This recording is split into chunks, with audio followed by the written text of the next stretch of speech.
Welcome to Out is Through, a podcast about living a meaningful life in difficult times. I'm Larry Lariosa, and I'm a life coach and licensed marriage and family therapist. In these uncertain times, maintaining a sense of well-being and purpose feels more challenging, yet more important than ever. In this podcast, I'll feature guests who have used their life experience, passion, and creativity to find personal meaning and deeper connection. As the saying goes, the only way out is through. And I hope these conversations help inspire you to live life to its fullest. So thanks for tuning in and enjoy the episode. Hi, and welcome to another episode of Out is Through, a podcast about living a meaningful life in difficult times. My name is Larry Lariosa, your host, and I'm looking forward to our discussion on today's episode. Now, for me as a Gen Xer, I grew up in a world before the internet, and I was well into my adulthood when social media began to take off. Obviously, we're living in a different world now with our own historical and generational challenges. And I'm curious how younger generations are dealing with the search for meaning and purpose in these difficult times. I thought, who better to interview than people in my own family? So I reached out to my nephew Tim, who I've known since he was a teenager, and my niece Jackie. Jackie and Tim Marcotte are a married couple and social media influencers. They find joy and meaning from raising their young toddler, Lando, in their home in Tacoma, Washington. When not working, they enjoy adventures like traveling, going to concerts, and visiting the happiest place on earth. Welcome to the show, Jackie and Tim. Hi. Hi. Hello. We're excited to do this. Yeah. Yeah, I'm super excited to have you on today's show because I think you get to really know family in a different way when you sit down and when you talk about things like meaning and what their passion projects are. I think this is a time where we need to have the deeper conversation. So I'm so happy to have you on today's podcast. My first question, which I ask everyone, there is a lot happening right now. Seems like every day. And just since I last asked this question to my last guest, there's been a lot happening. So how are you doing in these times?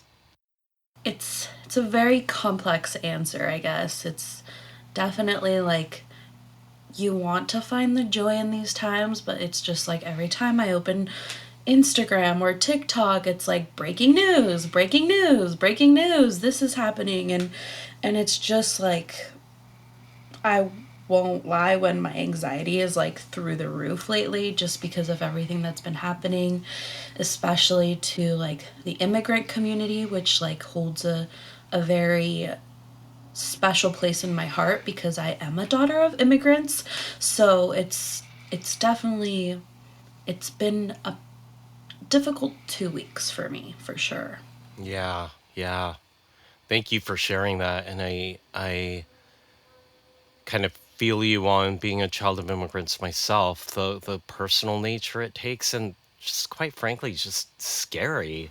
Yeah. And it's also like, how do you just also have like a feeling of like helplessness because there's things you can do, but to a point. Yeah. Yeah. You, I wish I could make it stop. That would be my ultimate like way of dealing with it, but it's just not something that is in my capabilities right now. Yeah. I guess. Totally. How are you coping, Tim? I would say, sort of compounding off of Jackie's feelings, it's different because I wasn't raised the same way in the same environment, having those same fears, and honestly being as aware to these, especially immigration issues. But it's just hard being able to turn off my mind as a white man and understanding that privilege that I have to almost forget about these things because I'm not directly impacted. So I struggle with how can I be as helpful or as impactful or use my voice to the best of my ability to help everybody else while also still trying to, be present in my life and our life and then our life with Lando. So it hasn't been easy. Yeah. Yeah. Yeah, and I'm hearing that a lot, especially from parents. Our kids deserve a good life. They deserve to have the benefits of not being so much sheltered, but not being exposed to the kind of trauma that we're exposed to on a daily basis. And I just feel for all kids, and I feel for both of you because I imagine just being parents. And even though he's really young, they they pick up on things, and they could pick up on your stress, Yeah. and you have such an important job as parents. A big question in our families that has been asked is, when are we going to have another baby, and are we going to give Lando a sibling? And a big part of our conversations lately have been like, is that the right thing to do, to bring another child into this world that we just is just so unpredictable right now? And is it fair for us to do that to them? I mean, Lando's here now, so we have to raise him to be a good human. But then, like, the other side of that is also, who's having children right now? It's the people that probably have the opposite beliefs that we do. So it's just like, Mm. we also think about that. Like, we have the opportunity to bring in good humans into the world, I guess. Yeah, yeah. I mean, well, I know we'll get into Lando and parenting in this interview, but this is a podcast about living with intention and purpose and meaning, and everything you're saying is just, I think a lot of people are really struggling with that decision, and Right. you have this finite window to figure it out. Like, Yeah. our Right. bodies have to, like, it needs to be in Yeah. line, and our careers and all of that. It's like you have to figure it out. It almost feels like you have to figure it out soon, and Right. we're living in like a lot of uncertainty where every day seems to be throwing us a curveball. Yeah. Yeah, yeah. Well, maybe that's a good pivot into your stories. And I know you have a collective story, and I definitely want to ask about you as a couple, but why don't we start with your individual stories? And most people start where they want to start, but most people start with, I was born, dot, dot, dot. So who would like to start?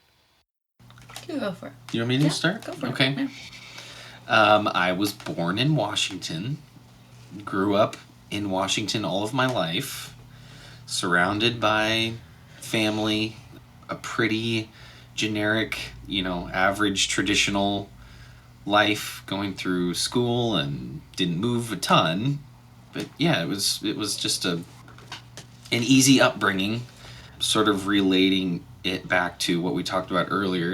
I never had to worry about if the lights were going to turn off. I never had to worry about if there was going to be food on the table. And I think growing up, I never really knew the magnitude of how lucky I really was. And I've had a fantastic, lucky upbringing that got me to where I am today.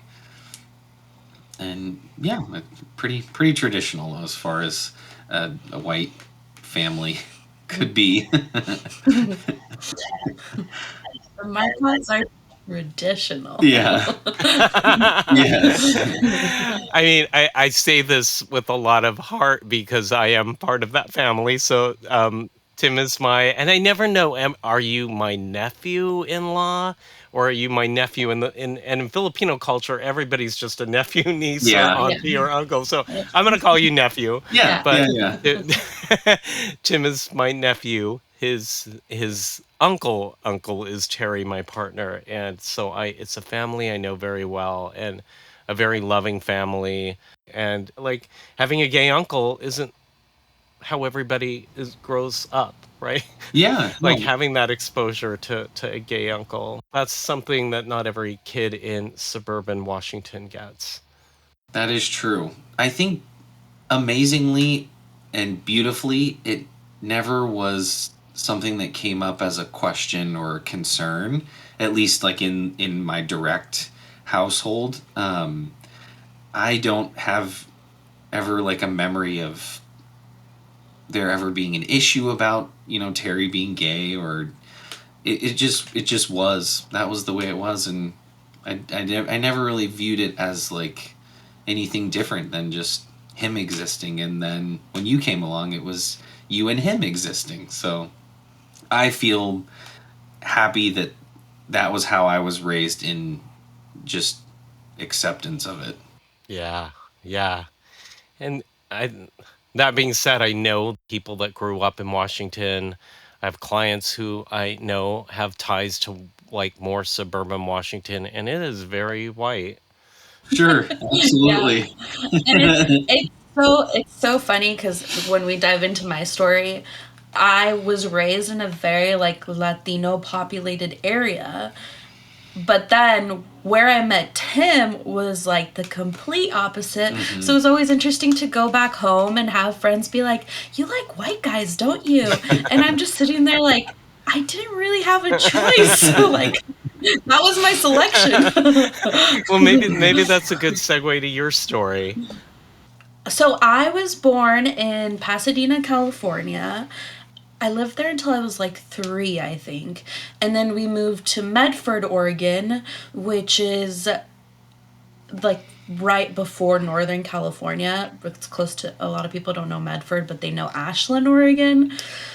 And I was raised there until I was 18 after I graduated high school. And then we moved to Bellingham, Washington to be closer to family.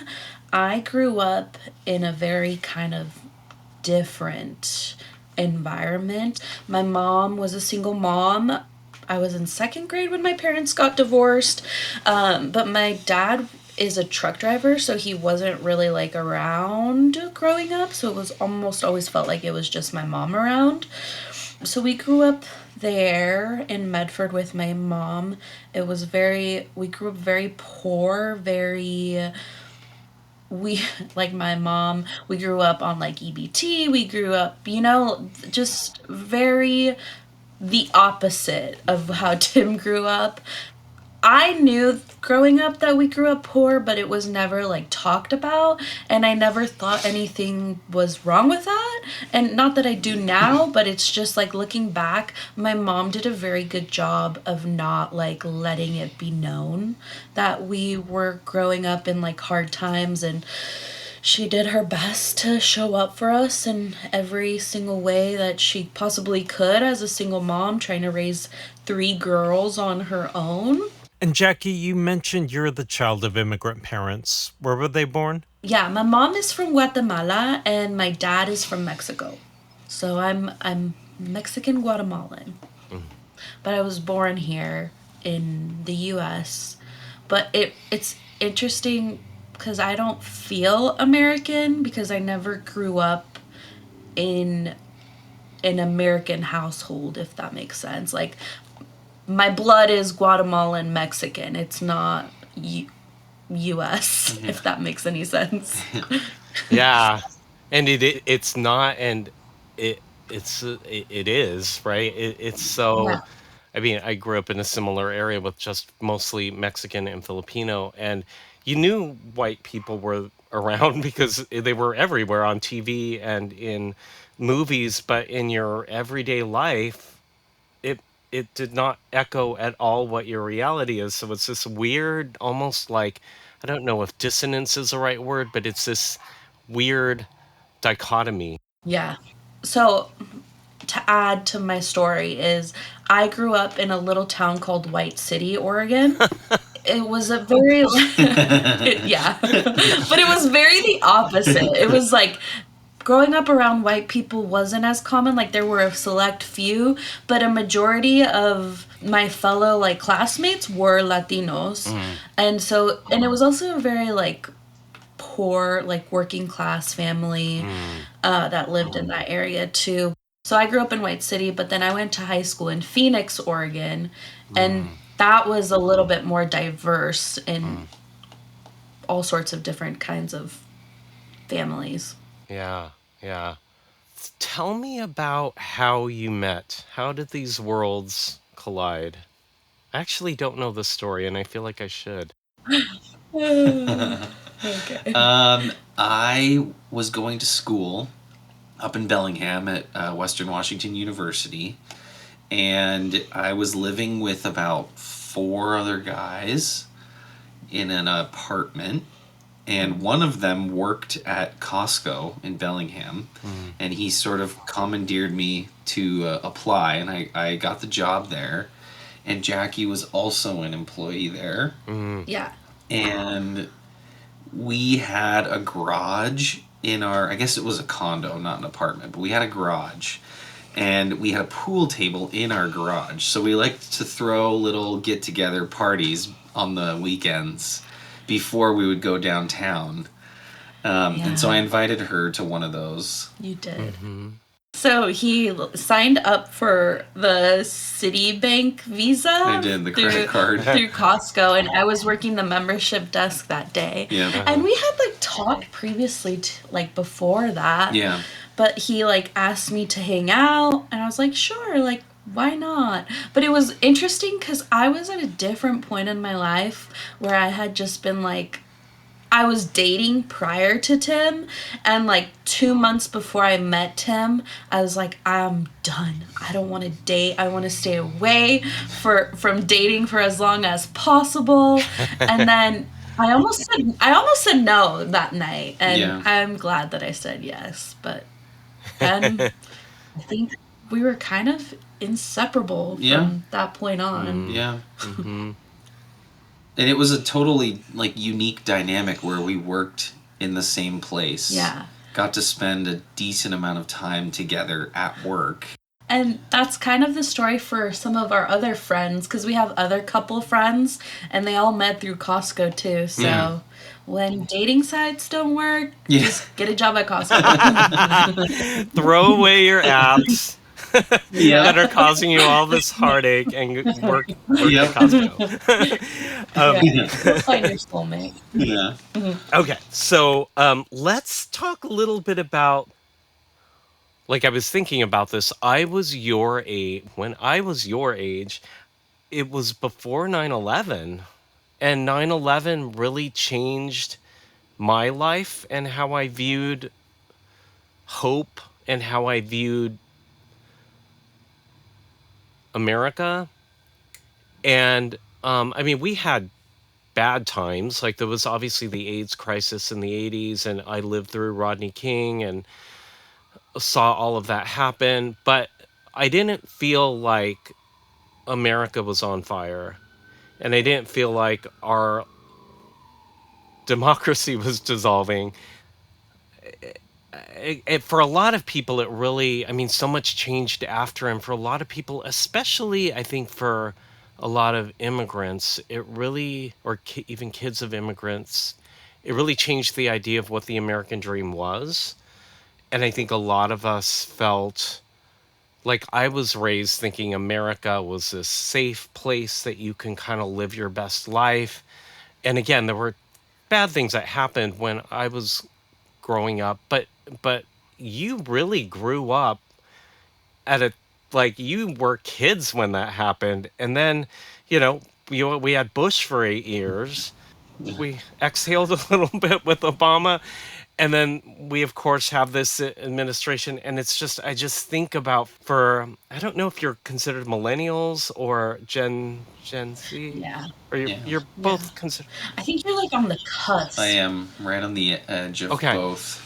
Yeah, so Yeah. you didn't grow up necessarily with, and I hesitate to say intact because it was not intact, but some things were working. You kind of grew up with a very chaotic America Yeah. in a different way that's kind of like exploded to what it is now. And so I guess my question in this is, how do you look at future planning and living a meaningful life now? Because, growing up in my generation, the American dream was you buy a home and you're more resourced and you actually have more resources than your family does. That has always sort of been the mindset. And I'm Hmm. aware that for this generation, this might be the first generation that has less than their parents in a lot of ways. And so I'm just curious how you all think of Yeah. Yes. all of that, like being this very young couple starting out raising a child. How do you look at future planning and living a meaningful life? I think we complement each other when we do this thinking because Yeah. I am very logical. The straightforward thinking is where I tend to go It's to. very Marcotte. Um, yeah, I Yes. would say like Not Yes. me. a, Not me. definitely like a logical pessimist in a way, where Jackie is definitely more of the optimist and Yeah. the more go with the flow. I'm the With free spirit. Like, I'm like, whatever happens, happens, you know? Yeah, and so I think what I bring to the table when we future plan is I like to have it written out. I like to see what it's going to look like. And right now, that's just not necessarily feasible. Yeah. We were just talking the other day about looking, just playfully looking at houses. And it's like, even in our area, the prices have skyrocketed since we bought 3 years ago. And we already live basically an hour away from our work Yeah. just because that was about what we could afford as close as possible. So it all of this poses a lot of stress and a lot of uncertainties, but I think we have such a strong foundation from Yeah. where we started that what our future looks like, we know we might not be able to plan for it necessarily. And I think we've both come to terms with the idea that yes, we will progress in our jobs. Yes, we will progress in our marriage. We'll progress in our, interpersonal relationships. Um, but we can't necessarily write the grounds for what that's going to look like.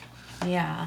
And I think that, like, coming from a very poor family, I'm very grateful for what we have to like be a homeowner, a first gen homeowner at that is a very big deal in my family. And so I'm very content with where we're at versus I think your thinking is more like, okay, we can get at some point we can upgrade to a bigger house. Mm-hmm. And my mindset is like, I love our house, you know? I don't need a big like this is just like just to have this is like Mm-hmm. such a big deal for me. So there's that aspect of it. But also, it would be nice to be able to get a bigger house at some point because Mm-hmm. you definitely outgrow it. But like, how fortunate it Mm-hmm. is to like have that as a problem. Well, and all the while we think about these things, realistically, they all have to be put on the back burner Yeah. because our main priority is to raise our Lando. child. Yeah. We try to put all of our focus in, you know, family outings and teaching him this, that, and the other, and making sure that he is exposed to all parts of the world, good, bad, and beautiful and ugly, so that he can be a really well-rounded individual. So I think in a lot of ways, like, he is kind of like The future. our future, if that makes sense. Like, throw away the houses, the Yeah. cars. We'll always have a job. We're very fortunate to have a good job and all of that. But at the end of the day, like I think when we look at the future, we don't look at those things anymore. The material aspects of it, we look at it as like Lando is our future in a lot of ways. Yeah. And can you say a little bit about your role as parents? And I think about it in the context of the world we're living in, where we're I mean, what we're seeing, simply put, is systems of misogyny, patriarchy, white supremacy, all that comes with that in full display. And so I think it's so important that we're having a conversation about our boys from that lens, but also just thinking of their mental health, their spiritual health. And so, yeah, I'm curious, as you raise Lando, how does that shape your sense of meaning and purpose? And how do you also think your upbringings have influenced that parenting? For me, I guess a lot of my childhood came with a lot of trauma. And I know that, like, growing up, my mom did the best with what she had and what resources and tools she had access to. But it did come with trauma, and it definitely came with. I'm still processing all of that, even as like an adult, and how to like not pass that along to Lando in a lot of ways. So I think for the future, I think it's more like, how do I stop?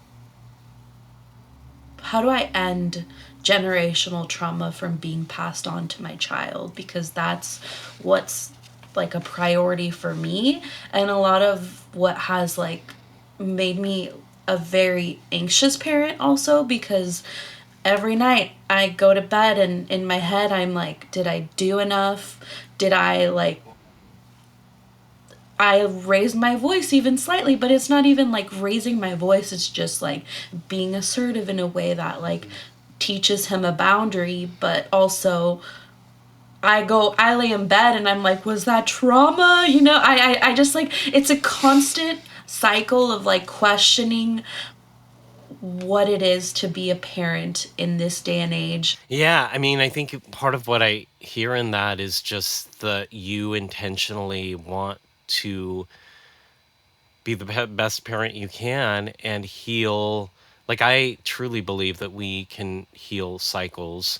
I've seen it in the therapy room, I've seen it in my own life, and that requires that self-reflection because we're not perfect people. We only know what we've been modeled, and we have these instinctual reactions, and that's, I think, some of intergenerational trauma. Is the trauma part was a lot of times in protection of your kids, but it might have not been the best method of Sure. protecting, but it came out of love and came out of preventing a child from being traumatized. But unfortunately, that doesn't always work. And what I hear you're wanting to do is just be really mindful of it. So the fact that you are questioning yourself, I look at as a really good thing, right? Because a lot of times people don't question and they perpetuate the patterns. And then it's only later when, the kid's an adult where they're able to reflect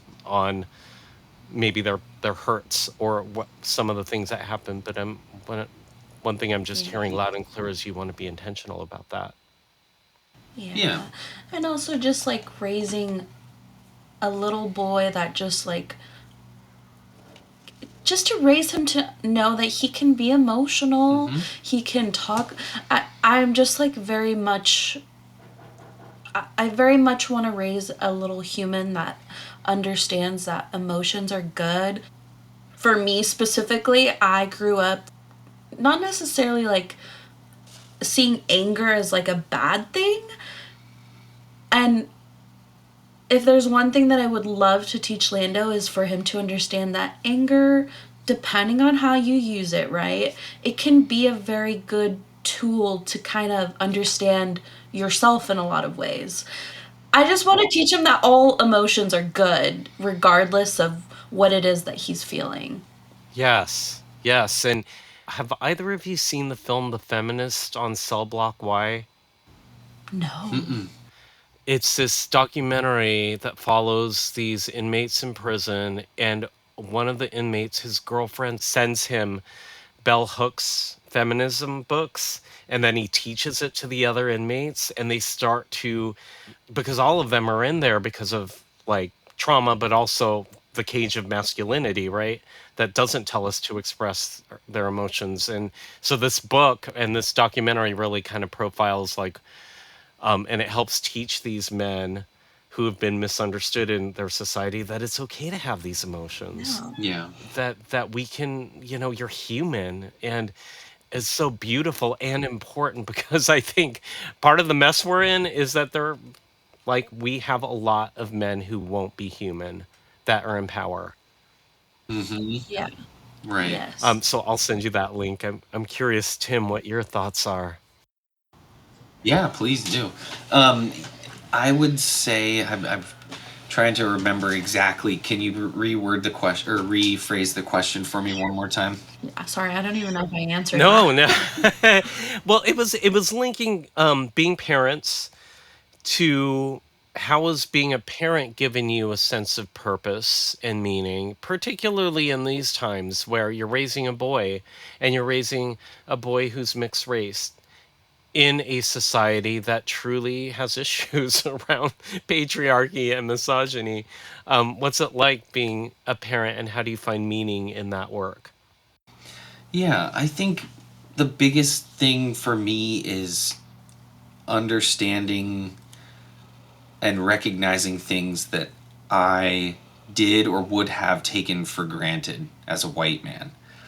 And so those are the types of things that I like to catch myself possibly taking for granted and making sure that I pass that along to Lando, and so that he knows that there are things that, because his skin is white, he will be able to be ignorant to these things just because of how society, teaches boys. But my purpose to him is to go dive deeper in that and make sure that he's aware of all of the different things in the world. Like, we took him to a rally recently, The No Kings the No Kings protest. protest.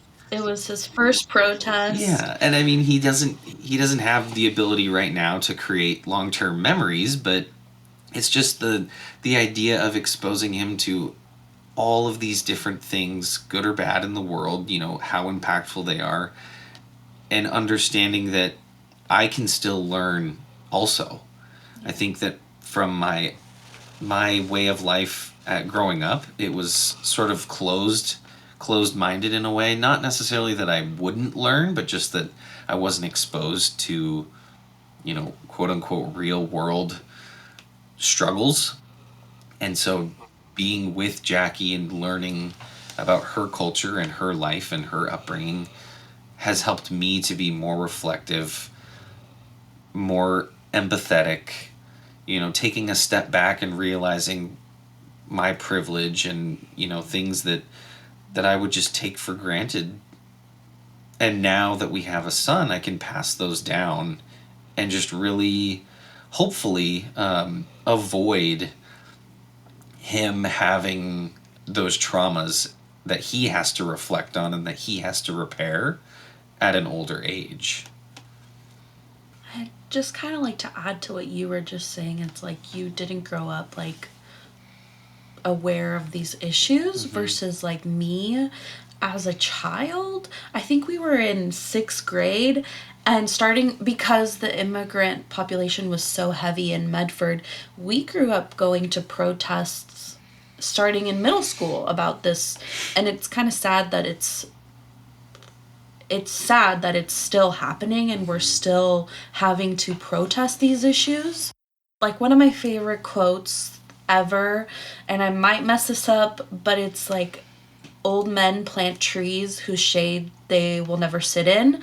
And that's just like a quote that I've always like held dear to my heart, and I hope to instill that in him and make sure that he understands that you might do an action that may feel like it's insignificant, but it's not.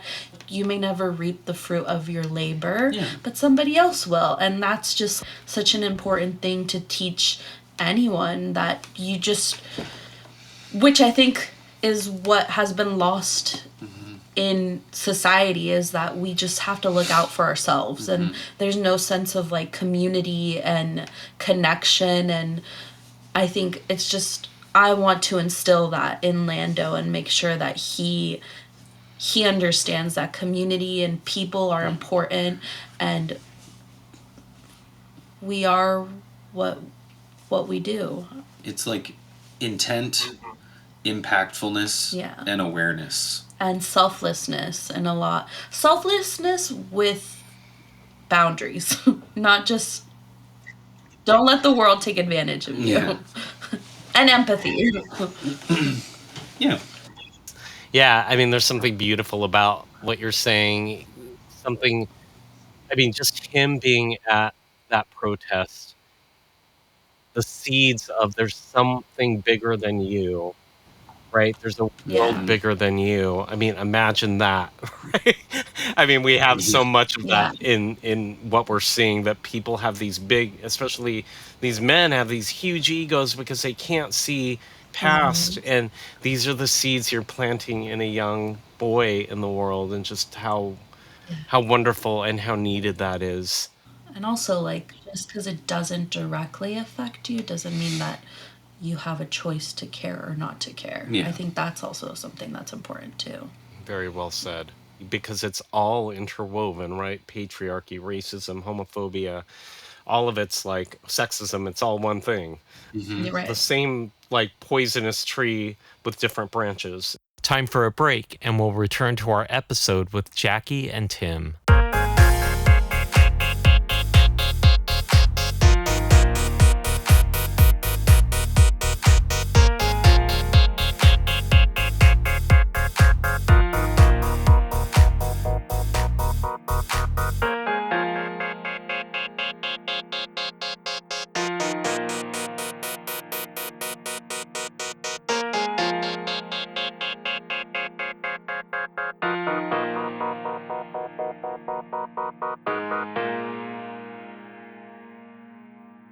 So I am always impressed to see how the two of you nurture your relationship. I am, it makes me think about the Gottmans. I'm not sure if you've heard of the Gottmans or the Gottman House. No. Yeah, so they're these couples researchers. They've written a few books, and they talk about the sound relationship house. And on the bottom of the house, we have the foundational stuff. We have the walls of trust and commitment. And on the very top of the house, you have the attic, which they define as shared meaning and purpose. And as a couples therapist, I find that this is the part of the relationship that is the most sustaining. This is how you grow as a couple. And I see that you're always going on these adventures, and you're going to the happiest place on earth. As a Disney fan myself, I always look at your Instagram with so much jealousy that I can be there. So I'm just wondering if you can say more about your relationship and what you do to stay connected on top of being parents. We have always said that our purpose is each other, where we are always evolving together and apart. We have our own special interests, but we also have our combined interests, and we take parenting to the most level of seriousness, but we also take our marriage, I think, even further, because we think that ultimately Lando's gonna go to college, move out. That's our hopes for him. And what would happen if our focus was just Lando, and then at the end of the line he moves out, and then we're stuck not ever having evolved in that journey, if that makes sense. So I think part of what we love to do is just find things. We help support each other move and evolve forward together and apart, if that makes. And then it sort of just trickles its way down to Lando. Yeah. Because we created such a strong foundation, and we have such strong communication and just such a strong connection, it just easily translates to parenting Lando. Yeah. I guess for me, my love language is quality time. So I think us doing those things are very important to me. And now they're important to you because Yeah. now we get to do it together, which is the best part. And I would say just the feelings derived from our travels and our concert experiences just add a level of connection. Yeah. Because we meet each other at our interests. Yeah. And I'm not as obsessed with things that you are obsessed with, and you aren't as obsessed with things that I'm obsessed with, but we have found that happy medium where we can support one another in those things. And also just the joy that it brings me to like see you nerd out over things that you love. And I think I would hope it brings you joy that watching me nerd out at Disney crying during the fireworks show. I forgot to ask. I know I mentioned Tim being persuaded and to the Beyonce camp, but has Jackie in Star Wars, has that always been there, or has the Star Wars influence rubbed off? I mean, you named your child after a character in Star Wars, so she did have an interest. Small. Yeah, very small. But yeah, it definitely blossomed. And now, like, he can find me quoting the movie sometimes. It's gotten pretty impressive. Yeah. And in regards to Lando's name, it was a suggestion that I threw out, and I, didn't think it was gonna.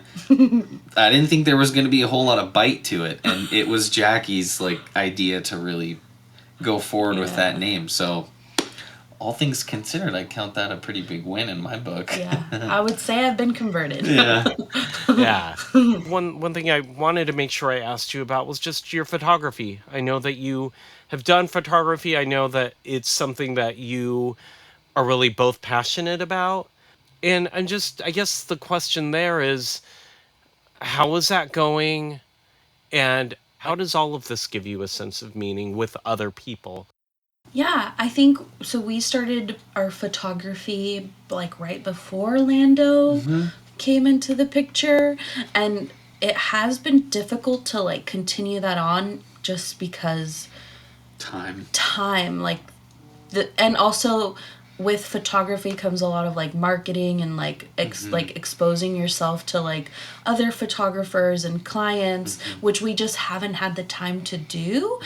But we are very fortunate that the clients that we have had have found us organically, which has like helped us build like this beautiful connection with them, that we're all kind of like-minded people, and just to like see them use our pictures and their family videos of or montages, or even like just their profile pictures on social media, just it brings me a lot of joy to like see that, because it makes me feel like I did a good job and captured what it is that they wanted. And we've been lucky enough to have those clients pass our information along to their friends and family, and so we've created this like community of people who appreciate our work, and then at the surface level, but then appreciate it enough to recommend us. So it's been really, really cool, really rewarding, and we've had the success that we've had, and it's just so cool. And even though like we haven't had a lot of clients recently, we've kind of taken what we've learned from photography, and now like you have your YouTube where he nerds out, and I started posting TikToks, which is just like, it's just been like a form of therapy to take what we've learned from photography into other platforms, other avenues.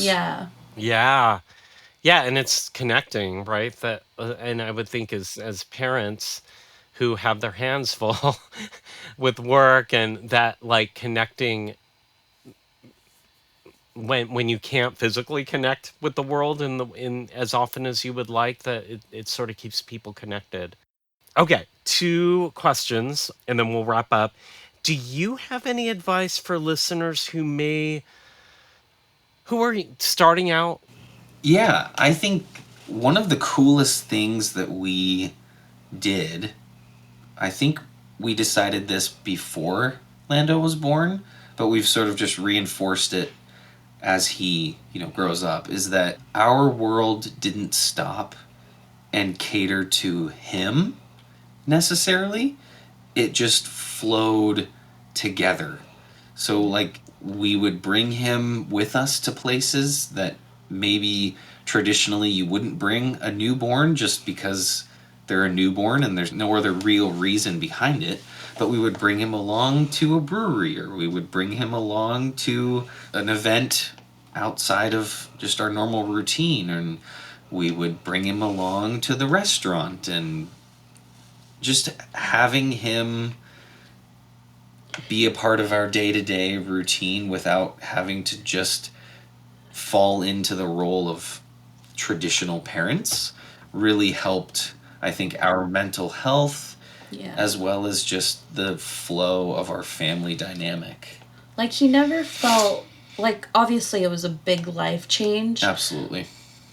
And I will also say, like, I will include like postpartum anxiety, like there's other equations that would probably make it hard for somebody to not be able to do this. Right. And I think for me, bringing Lando to like a brewery was anxiety inducing, but I'm glad that I did it because it made me realize that he is a part of our life. Like, Yeah. we're not gonna uproot what we know. Obviously, we take his needs into consideration with all of this, but we also found the importance of we're just trying to expose him to everything. That way he learns to adapt to the world, if that makes Like, sense. he's already been on 3 flights, right? Four flights in an airplane, and I don't think I Wow. flew on an airplane until I was, at least 10 or so. And I hope as he gets older, he just adapts even more that he's already been doing. And Yeah. But I mean, there are other factors for parents that might like make it so they can't do those things. Because I was lucky and fortunate that I did struggle with some postpartum things, but I also had Tim to help me through everything and kind of guide me through exposing myself in a way with a child to the world. My advice? Oh my gosh. I think for a young parent, especially for a young mom, would be to take everything that you see on the internet with a grain of salt. Because for me, I would open TikTok and it would be like, these are 5 things that you will need for your baby, or if your baby is doing this and this is happening, and the sense of like anxiety that would cause me was insane. And it was just like, am I buying the right things for him? When in reality, when he was a newborn, all he needed was sleep sacks, onesies, diapers, and mom and milk. That was it. Like, and I think a lot of that comes back to a conversation of like, capitalism and parenting is insane. My advice would be to learn your baby, because you're going to know what your baby needs best. And who Lando is to us is not going to be the same for every single every baby is different. So don't listen to the internet. That's what I would say. And every baby is as expensive as you make them. Yes. Yep. Yeah. I didn't even think about the internet. Just ordering socks, you can go down a rabbit hole. But parenting, I mean, the information overflow out there, I would imagine, is really intense. Yeah. The imposter syndrome that comes with that too, right? That like, oh, they're saying this, and am I good enough? And in psychology, we have this term good enough parent, that you just need to be good enough. Like, your job is to keep your kids alive. I mean, obviously there's more to that, but especially when you're young and you're doubting yourself and you're overwhelmed. For some people who might not have resources, they're stressed out about like just all of it on top of being new parents. That the good enough part, I think, doesn't get enough. Maybe that should be like more of a hashtag that your job is to keep your baby alive. And that, yeah, that you I love what you said about your baby is as expensive, or your kid is expensive as you want it to be, because you know there's so many people have barriers to wanting to have kids because of expense. But does it have to be like, yeah, that's a good point about how much of it is capitalism and in our head. Yeah, and a lot of it is capitalism. Like, for example, we went to go. He had a diaper rash, and he had like a cold, so he had like his nose was raw, and so we go to Target, and there's a baby Vaseline that was like this big, and it was like $15, and then you go to the adult section, and for the same exact one it was like $6. So just because it had like the label baby on it, it just was priced more, which is kind of like a messed up thing to do to parents in my opinion. Totally taking advantage of overwhelmed parents. Yeah. Yeah. No, okay. Okay. Last question. Some couples like to do this as a collective playlist. Some like to have separate playlists. Either is okay. So, if you were stranded on a deserted island with only 3 albums to listen to for the rest of your days, which 3 albums would you choose? Okay, so my number one is Lemonade, the visual album by Beyonce. Ah, Just it's just such a monumental album for me, especially it was like I think it was released in 2016, and it just was at a very impactful time in my life, in my early adulthood, where like certain events happen, and I imprinted on this album and used it as like a form of healing. And I just love the historical aspect of it too, and to me like this album specifically is a piece of history in its way. So that's my number one. My number two, and this is just because it's been on repeat for the past month consistently, and it's the Hamilton soundtrack ah, from the musical. I'm obsessed. I can't get enough of it. And then the third one is Harry Styles' self-titled album, his first solo album that he ah. did. Um, and that's just because Harry Styles is like a way that me and my two little sisters like connect, and we go to all of his shows. So it's just a way to keep them close when I'm stranded on an island because I love my sisters. Yeah, everybody is like, you have to get into Harry Styles, and I don't know. I don't think I've been exposed to him, but people say, knowing what we know of you, you would love him. So I'm gonna have to check him out. I know I'm kind of late to the game. No. It's never too It's never late. too late. And when you do, I want to hear your thoughts. Okay, okay. And great choices. I mean, Lemonade, come on. That's like such a, I mean, it truly is art. And then Hamilton, you're the second person. My last guest talked about Hamilton, and just, I mean, the music is epic, and you can never really nail down all the words because there's so many words in it. So it's constantly this learning process, but to great music. Yeah. For me, it's also like a form of protest. I don't know. I feel like when I'm at work, I'm like, does this shit actually matter right now? Like, the world is falling apart. So then I just put on Hamilton, and it feels like everything is where it's supposed to be in that moment. Totally. Yeah. All right, Tim, 3 albums. Okay, my first one would have to be Star Wars: A New Hope. Of course. The soundtrack, I just love the original soundtrack, and it sort of encompasses my love of Star Wars. Uh-huh. And then I'm jumping on the wagon here of Harry Styles, although mine is Harry's House specifically. Okay. Great album. Coincidentally, it came out the exact same time that a Star Wars video game came out. So I have the memory of playing that game while listening to the soundtrack at the same time. Powerful. It was a great experience. You're both gonna convert me. Yeah. Yeah, you have to. And then my last one is "Come Fly with Me," Frank Sinatra. Wow. So I have a little jazzy background, and so I just love Frank Sinatra, and thought that would be great, especially on an island. Wow. I kind of love that imagery because it's such a contrast, right? You have, when I think of Frank Sinatra, I think of like the big voice and big band, but on an island, that could be like your own kind of happy place on this island listening to Frank Sinatra. Yeah.